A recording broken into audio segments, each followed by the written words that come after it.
Centre of mass में हमने जितना आपको पढ़ा दिया, आप सिर्फ उतने से ही काम चला लीजिए। उसके बाद आपको पढ़ने की जरूरत नहीं है। जैसे कि इंटीग्रेशन मेथड बायोलॉजी के बच्चों के लिए बड़ा अनकंफर्टेबल होता है, इसलिए उससे क्वेश्चन बनते भी नहीं और पूछे भी नहीं जाते। मोस्टली 2 सिस्टम या 3 पार्टिकल सिस्टम के लिए ही सेंटर ऑफ मास के बारे में पूछा जाता है। तो जो वीडियो मैंने आपको पोस्ट करके दिया है वो वीडियो आप जरूर देख लें और उसमें जितना भी है उसे आप ध्यान से पढ़ लें और जो न्यूमेरिकल्स है उसको जरूर लगा लीजिएगा, आपके लिए भला होगा। आइए शुरू करते हैं एक नया चैप्टर नंबर 11 है rotational motion of rigid body. Rotational motion of rigid body हम यहाँ पे डिफाइन करेंगे मूवमेंट ऑफ इनर्शिया। जैसे हमने न्यूटन लॉज ऑफ मोशन में डिफाइन किया था इनर्शिया, वैसे ही हम यहाँ डिफाइन करेंगे मूवमेंट ऑफ इनर्शिया। लेकिन वहां पहुंचने से पहले हमें कुछ और टेक्निकल टर्म्स के बारे में जानना होगा, जिसमें से पहला टेक्निकल टर्म्स हमारा है मूवमेंट ऑफ फोर्स। तो ये आपका मूवमेंट ऑफ फोर्स क्या बला है भाई? A force which have tendency to turn or rotate a body. A force which have tendency to turn or rotate a body. Tendency to turn or rotate a body is known as moment of force or torque। Video को देखिए, इन चीजों को note कीजिए। Questions इसी से बने हैं और क्वेश्चन इसी से बनते हैं, आपको कोई और चीज देखने की जरूरत नहीं है। चलिए साहब, एक 3D फिगर का हम यहाँ पर आगाज कर रहे हैं। देखिएगा, ये आपका Z एक्सिस है। क्या ये आपका Z एक्सिस है? और ये आपका X एक्सिस है और ये आपका Y एक्सिस है। ये तो मैंने आपके पास बहुत बार बना रखा है। अब ये जो लाइन आपने खींची और ये जो आपने लाइन खींची, इसे आप कहेंगे XY प्लेन। ये हो गया XY प्लेन। मान लीजिए कि एक पॉइंट है P, जिस पर एक पार्टिकल है जिसका मास m है। एक पार्टिकल है जिसका मास m है, रखा हुआ है, और इस पार्टिकल की ये ओरिजिन से जो डिस्टेंस है वो वेक्टर r है, पोजीशन वेक्टर r है। अब इसी लाइन से इस लाइन को थोड़ा सा आगे बढ़ाइए, 1 मिनट। ये पॉइंट P आप यहां कर दीजिए, है ना, और अभी हम ऊपर मेंशन कर देंगे, ठीक है। अब हमने क्या काम करा है, हमने यहां पर एक फोर्स लगाया हुआ है। चलिए फोर्स को एक और पेन से दिखा देते हैं। ठीक, फोर्स हमने लगा रखा है ऐसे। ये हमारा अप्लाइड फोर्स है F, थीटा एंगल पर, यानी पोजीशन वेक्टर वाली लाइन से थीटा एंगल पर आपने एक फोर्स अप्लाई कर रखा है, ठीक है। तो consider a particle of mass m। Consider a particle of mass m। एक पार्टिकल है जिसका मास m है, placed at point P। Placed at point P। P point पर आपने उसे रखा हुआ है, ठीक। द पोजीशन वेक्टर,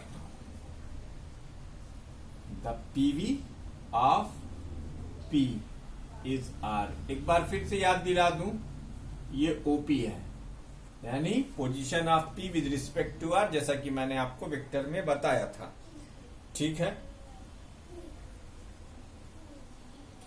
तो अगर आपसे कहा जाए कि if a force F acts on the particle at P, अगर कोई फोर्स F आपके पार्टिकल पर एक्ट करता है जो P पर रखा हुआ है, acts on the particle, then the movement of force,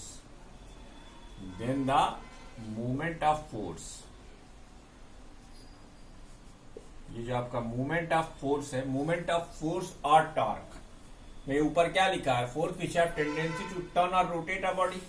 तो इसका मतलब इस फोर्स की वजह से ये बॉडी इधर की तरफ ऐसे रोटेट करने की कोशिश करेगी, टेंडेंसी रखेगी। देन मूवमेंट ऑफ फोर्स और torque acting on the particle,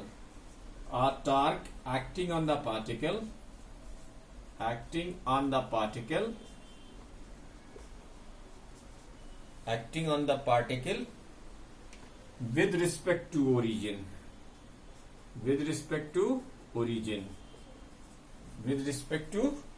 origin O is defined as the vector product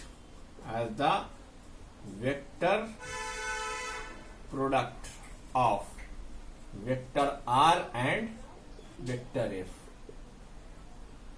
vector R और वेक्टर F का vector product.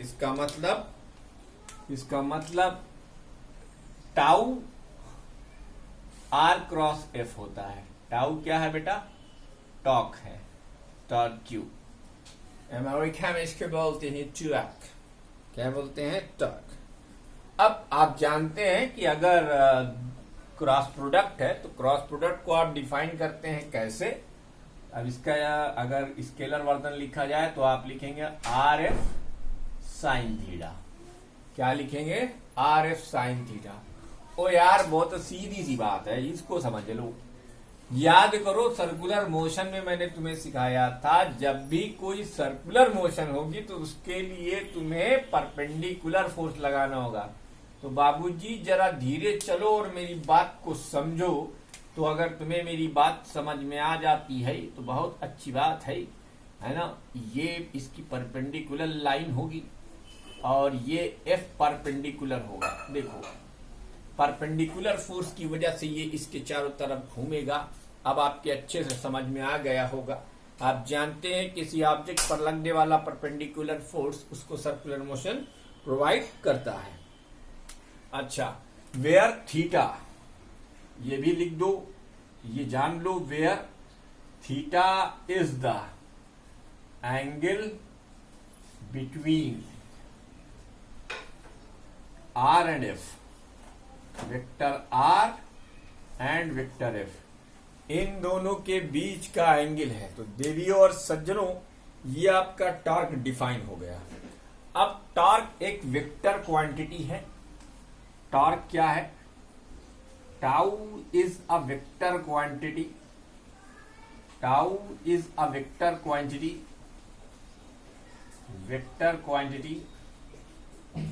having SI unit newton metre. कृपया इसे जूल लिखने की गलती ना करें, ये बहुत डिफरेंट फिजिकल क्वांटिटी है। तो इसकी SI unit newton into metre ही हो सकती है, जूल नहीं हो सकती। Please do not write. तो सावधान, यहां पर डू नॉट राइट टाउ की unit, do not write the SI unit of tau as joule, because क्योंकि जूल में भी न्यूटन इंटू मीटर होता है, लेकिन बेटा वो एनर्जी के लिए डिफाइन है, बेटा वो वर्क के लिए डिफाइन है, वो टॉर्क के लिए नहीं। अच्छा, इसका रीजन भी सुन लो। इसका रीजन क्या है? इसका रीजन ये है कि टॉर्क एक वेक्टर क्वांटिटी है, जबकि एनर्जी और वर्क डन एक स्केलर क्वांटिटी है। इस वजह से हम उसकी यूनिट जूल नहीं लिख सकते। अब जब वेक्टर क्वांटिटी है तो इसकी डायरेक्शन क्या होगी? आओ मैं तुम्हें फिर बताता हूं। मैंने तुम्हें बता रखा है कि अगर दो वेक्टर किसी प्लेन में लाई कर रहे हैं और उनका अगर क्रॉस प्रोडक्ट निकालोगे तो क्रॉस प्रोडक्ट उनसे बनने वाले उन दोनों वेक्टर के प्लेन के परपेंडिकुलर होता है। अब परपेंडिकुलर दो डायरेक्शन हो सकती है। अगर आर क्रॉस एफ की रोटेशन सेंस एंटी क्लॉकवाइज है, तो जैसे मान लो ये देखो ये एंटी क्लॉकवाइज सेंस का टॉर्क है ACW, ये एंटी है ना, एंटी क्लॉकवाइज, तो इसके केस में टाउ की डायरेक्शन ये डिफाइन होगी आर क्रॉस एफ। अब अगर यही क्लॉकवाइज हो जाता तो टॉर्क की डायरेक्शन डाउनवर्ड सेंस में हो जाती। ये था टॉर्क। क्या था भैया? टॉर्क। अच्छा, तुम्हें यह भी पता है कि only transverse component of force is responsible for the circular motion of the an object, क्योंकि ये F दो कंपोनेंट्स में डिवाइड होता है। एक कंपोनेंट तुम्हारा F परपेंडिकुलर है और दूसरा F पैरेलल। तो F पैरेलल कंपोनेंट की वजह से वो रोटेशनल मोशन में, तो क्या वो किसी भी मोशन में नहीं आ पाएगा। रोटेशनल मोशन में कैसे आ जाएगा? नहीं आ पाएगा। तो रोटेशनल मोशन के लिए सिर्फ transverse component of torque he responsible होता है। देवी और सज्जनों, जब टॉर्क एक वेक्टर क्वांटिटी है तो क्यों ना इसके हम रेक्टेंगुलर कंपोनेंट्स भी लिख लें। आइए हम इसके रेक्टेंगुलर कंपोनेंट्स लिखते हैं, लेकिन इससे पहले आप इनसे ये पूरा व्हाइट बोर्ड अपनी कॉपी पे नष्ट कर लें, लिख लें और समझ लें। तो टॉर्क क्या है भाई? टॉर्क बहुत आसानी से डिफाइन हो गया कि आपने थ्री डायमेंशनल कोऑर्डिनेट एक्सिस लिया, उसमें एक्स वाई प्लेन के अंदर एक पॉइंट लिया, पॉइंट पर आपने एक फोर्स लगाया जिसका मास m था, और फिर वो अपने rectangular component perpendicular component f sine theta की वजह से घूमने लग गया, इसलिए वहां पे टॉर्क लग गया। द मूवमेंट ऑफ फोर्स या टॉर्क एक ऐसा फोर्स होता है जो रोटेशनल मोशन प्रोवाइड करता है। क्या प्रोवाइड करता है? Rotational motion. ठीक।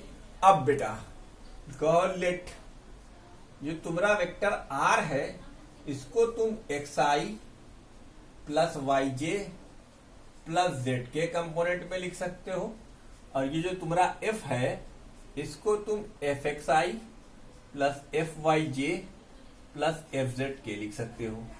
तो याद करो, जब हमने तुम्हें किसी जमाने में पढ़ाया था क्रॉस प्रोडक्ट, तो इसको तुम टाउ xi यानी x कंपोनेंट, टाउ yj यानी z अरे y कंपोनेंट, और टाउ zk यानी k कंपोनेंट।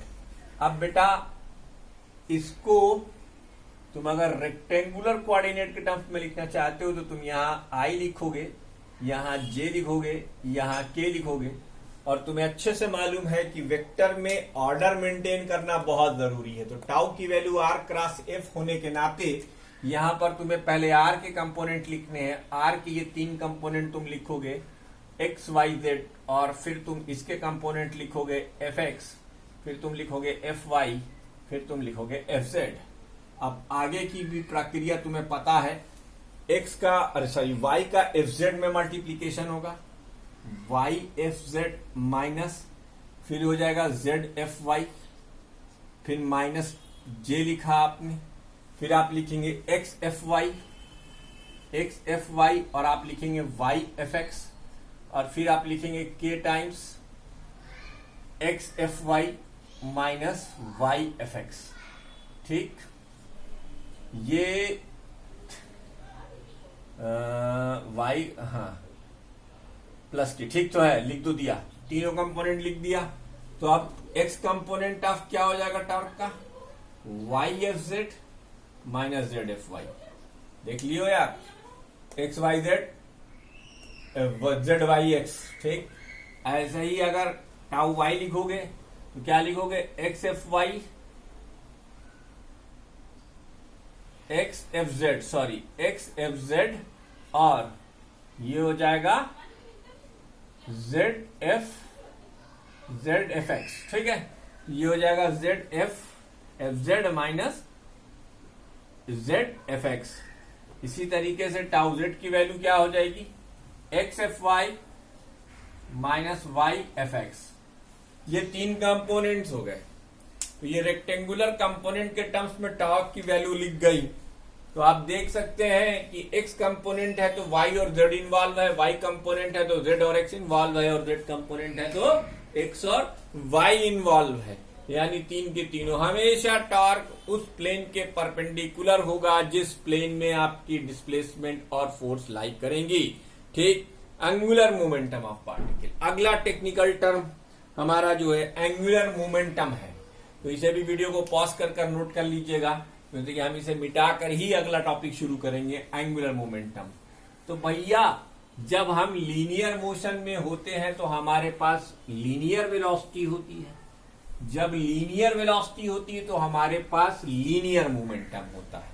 वैसे ही जब हम किसी एक्सिस के चारों तरफ घूमते हैं तो हमारे पास सर्कुलर मोशन होती है, और अगर हम फोर्स लगाकर घुमा रहे तो फिर उसको हम रोटेशनल मोशन कहेंगे। तो the movement of momentum about an axis is known as angular momentum. ठीक है, एंगुलर मोमेंटम की डेफिनेशन, एंगुलर मोमेंटम, ये जो तुम्हारा एंगुलर मोमेंटम है इसकी डेफिनेशन क्या हो जाएगी भाई?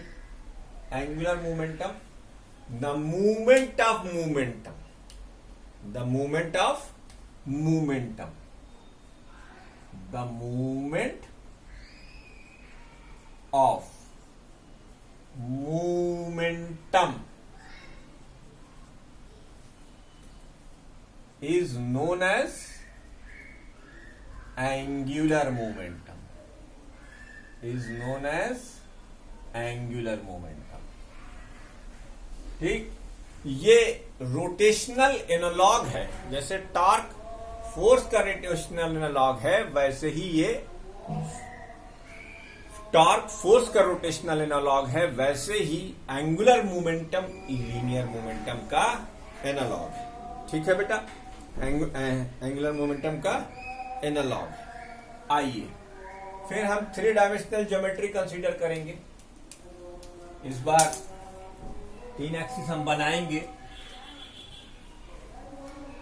3 एक्सिस हम बनाएंगे।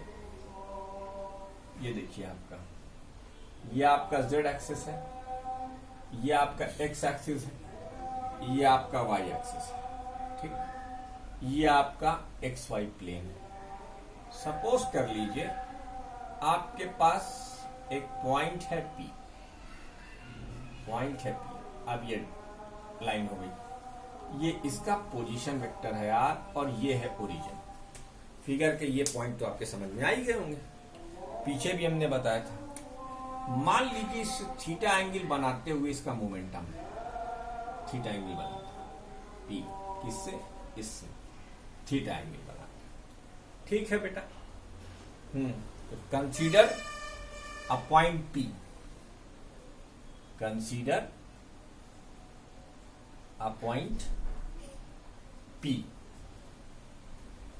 at a distance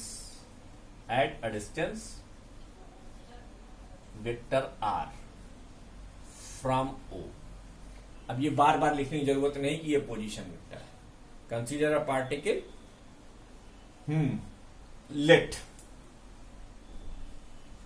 the linear momentum, let the linear momentum of the particle at P having mass V, mass m and linear velocity V is P and it subtends an angle theta from the line of joining position vector, line joining OP। ये देखिए जो मैंने diagram में बनाया था वो सब कुछ यहां पर आपके लिए कलम बंद कर दिया। क्या कर दिया बच्चों? कलम बंद कर दिया। ठीक है, तो अब ये जो एंगुलर मोमेंटम होता है, ये क्या होता है? The angular momentum is the cross product, the angular momentum, the angular momentum is the cross product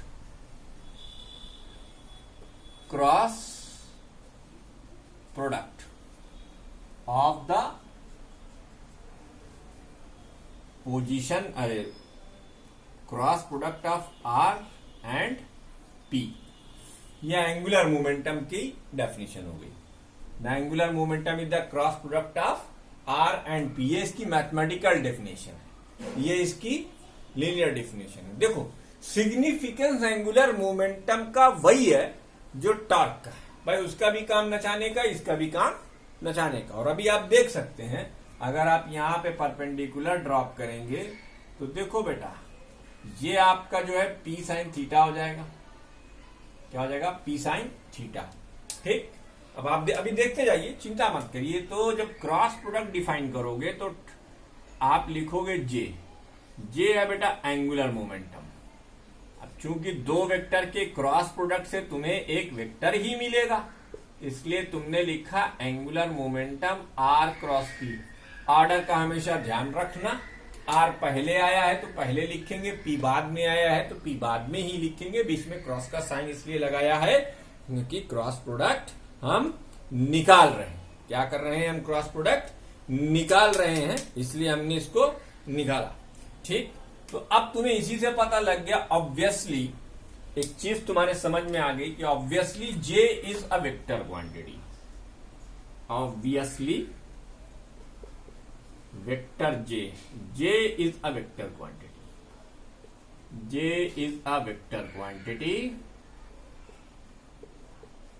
having SI unit